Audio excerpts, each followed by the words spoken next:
remember starting out in a place where I didn't feel safe talking about my own quirks, my extra passionate emails, my storytelling energy. So I dialed myself down. And if that resonates, you're not alone.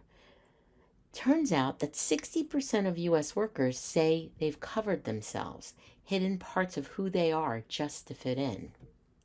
That's not people being dramatic. That's really survival in the way we live.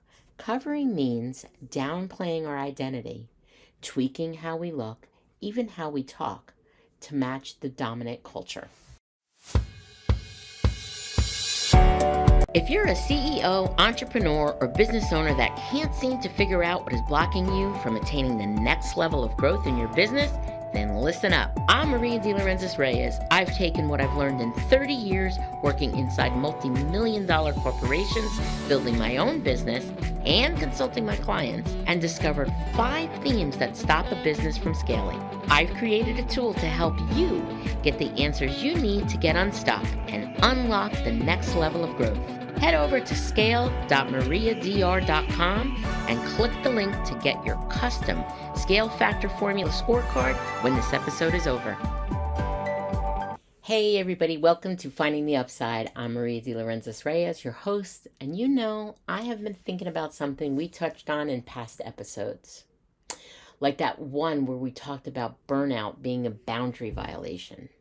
Well, today I want to talk about and bring up a subject that's even a little bit more subtle. The masks we wear at work. No, not holiday masks, not Halloween masks, but those everyday ones we put on to fit in. Let me share something personal. I remember starting out in a place where I didn't feel safe talking about my own quirks, my extra passionate emails, my storytelling energy. So I dialed myself down. And if that resonates, you're not alone. Turns out that 60% of US workers say they've covered themselves, hidden parts of who they are just to fit in. That's not people being dramatic. That's really survival in the way we live. Covering means downplaying our identity, tweaking how we look, even how we talk, to match the dominant culture. Why does this matter, and why it's exhausting? So imagine that doing this every day, what it does to you. It steals your energy. It sabotages connections. We're humans, and humans crave belonging. And yet, covering prevents real belonging. I came across these numbers in my research that left me truly shocked.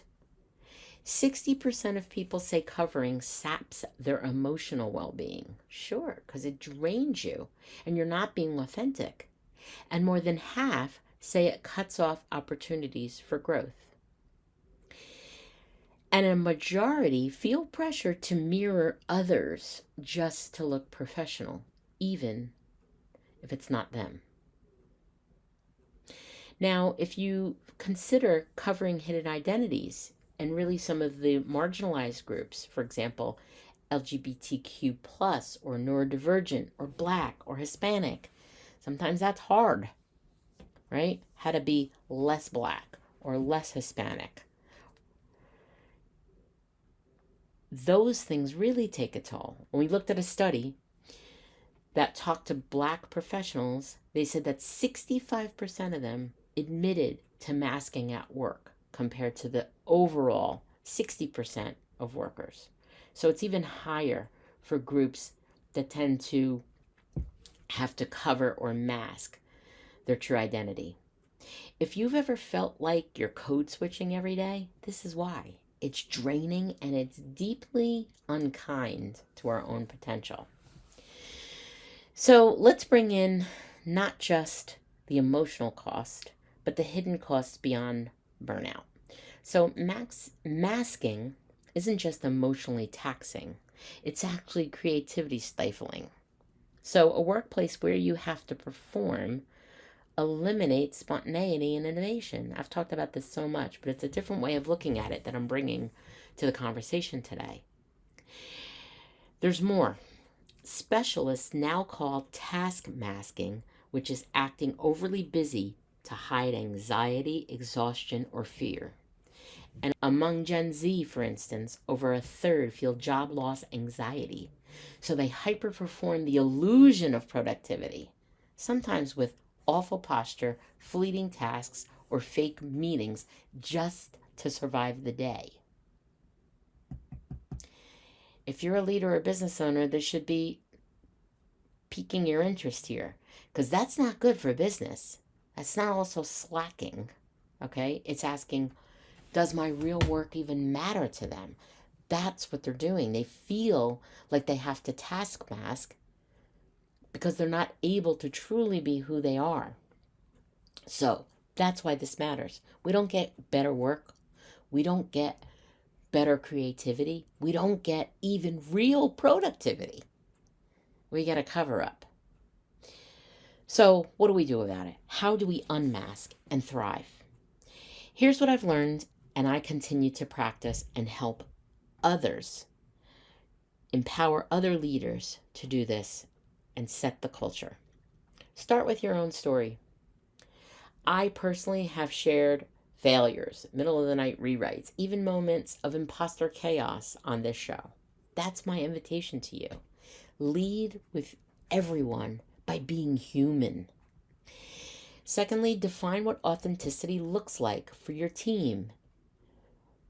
Is it open mic reflections, diversity of thought, or rituals where people share wins and fears?